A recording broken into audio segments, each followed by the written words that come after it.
मेरा नाम गुंजा उर्फ सरोज यादव है। मेरी शादी गदपुर में हुई है और मैं श्यामा यादव की बहू हूँ और मेरे पति का नाम विजय कुमार है।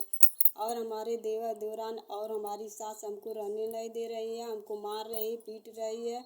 हमको कोई खर्चा नहीं कोई दे रहा है, कुछ भी नहीं कर रहा है। हमारी सास हमारे ऐसी एकदम हाथ धोकर पड़ी है, कहती है हम तुमको छुड़वा देंगे, हम छुड़वा देंगे। छुड़वाएंगी क्यों? पूछने पर क्यों छुड़वाएंगे? तो कहती है कि हम छुड़वा देंगे, गुड़िया के माँ के साथ रहेंगे वो। और जब उसको पहले से वो इनकी नाजायज़ संबंध है अपने छोटे भाई विनय कुमार की पत्नी के साथ। हमारे जो देवर हैं विनय कुमार, वो भी हमारे पति के पास अपनी पत्नी को रात रात भर छोड़ के चले जाते थे, अपने बेटे के साथ सोते थे बाहर लेकर के। हमारे पति रात को उठ के चले जाते थे दूसरे घर पर। आखिर कहाँ चले जाते हैं? जब मैं पूछती थी तो वो कहते थे कि माँ के पास गया था। रात को माँ के पास क्या करने के लिए गए हो? क्यों जाते हो माँ के पास? ये सब पूछने के बाद वो हमको मारते हैं, हमको मारे पीटे भी थे। हमारे देवर और जेठान हमको मिलकर भी मरवाए थे कई बार कि ये इसको इसी तरह से मार पीट कर इसके घर से बाहर निकाला जाए। लेकिन तो हम नहीं जा रहे हैं। हम कहाँ जाएं, क्यों जाएं? हमारी गलती बता दीजिए, हमारी क्या गलती है? पहली भी पत्नी को ये इसी तरह से लोग टॉर्चर करके मार के उसको घर से बाहर निकाल दिए। और उसके पेरेंट्स, उसके भाई बाप, उसको पता चला कि इनका नाजायज़ संबंध अपने छोटे भाई की पत्नी के साथ है, इसीलिए उनके पेरेंट्स लोग उसकी शादी दूसरे जगह कर दिए। और उसके बाद ये लोग हमारी शादी करके हमको लेकर के आए और सारी बात हम लोगों के छुपा कर रखे। उसके बाद जब हम आए तो हमारे पति भी ठीक ठाक थे, कोई प्रॉब्लम नहीं थी।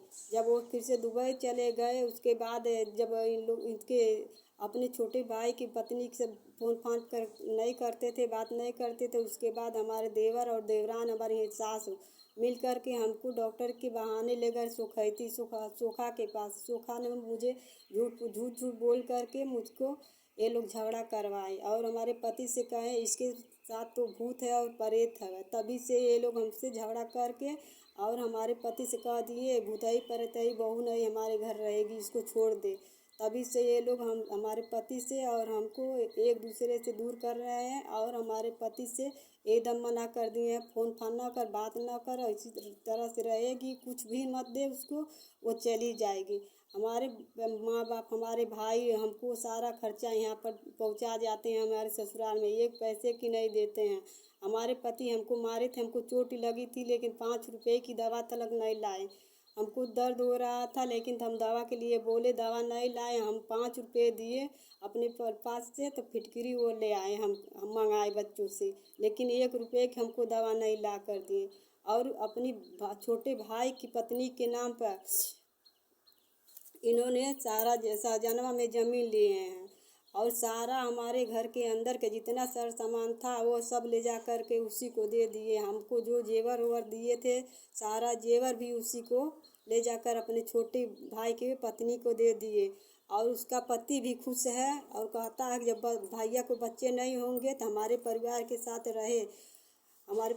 साथ रहे, हमको कोई प्रॉब्लम नहीं है। रात में हमारे पति के पास अपना पत्नी को पहुंचा कर चला जाता था, रात भर वो हमारे पति के साथ रहती थी, हम जब नहीं थे। और जब हम भी थे तो रात को उठ कर चले जाते थे बाहर, पता नहीं कब चले जाते थे। जब पता चलता है, नींद खुलती तो हम देखते हैं कि वो नहीं है। उसके बाद सवेरे पूछते हैं सुबह को तो बताते हैं कि माँ के पास जाते हैं। रात को माँ के पास क्या करने के लिए जाते हैं? आप लोग ये सब बात पूछिए और बताइए हमको और हमारी मदद कीजिए, हमको इंसाफ दिलाइए, न्याय दिलाइए। हमारी सास इसमें ज़्यादा गलती कर रही है और सारी गलतियाँ छुपा रही है पैसे के लिए। हमारी देवरानी को ये सारा काम करवा रही है, दोनों मिलकर ये सब पैसे ले रही हैं।